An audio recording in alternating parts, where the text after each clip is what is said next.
বাংলাদেশের রন্ধে রন্ধে গুম খুন এবং নির্যাতন বেড়ে চলেছে। আজকে খুব দুঃখ ভারাক্রান্ত হৃদয় নিয়ে আপনাদের সামনে উপস্থিত হয়েছি। আমাদের নারায়ণগঞ্জ বন্দর থানা যুব আন্দোলনের সংগ্রামী সহসভাপতি, তার দোষ কি ছিল? তাকে এভাবে নির্মম হত্যার কাণ্ডের কেন শিকার হতে হলো? তার দোষ একটাই, সে জুলাই গণহত্যার বিরুদ্ধে যে মামলা হয়েছে তার একজন বাদী ছিল। তাহলে আমি এই বর্তমান সরকারকে বলতে চাই যে জুলাই আন্দোলনে যারা আন্দোলন শরীক হয়েছে, যারা জুলাই যোদ্ধা, যারা জুলাই গণহত্যার বিরুদ্ধে সাহস করে মাঠে নেমেছে, যারা জুলাই গণহত্যার বিরুদ্ধে আন্দোলন করেছে, যারা জুলাই গণহত্যার বিরুদ্ধে মামলা করেছে, তাদের যদি নিরাপত্তা না থাকে, যাদের রক্তের উপর দিয়ে আপনারা ক্ষমতা এসেছেন, তাদের যদি নিরাপত্তা না থাকে, তারা নিরাপত্তা কোথায়? আজকে কোথাও কোনো নিরাপত্তা নেই।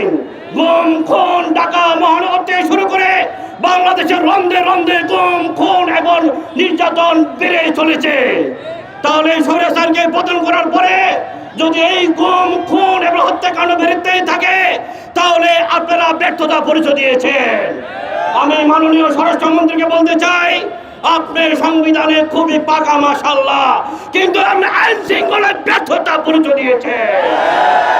আপনারা এই বুলবুল হত্যার অনেককে এই মুহূর্তে গ্রেফতার করেছেন, আমরা এতে সন্তুষ্ট নয়।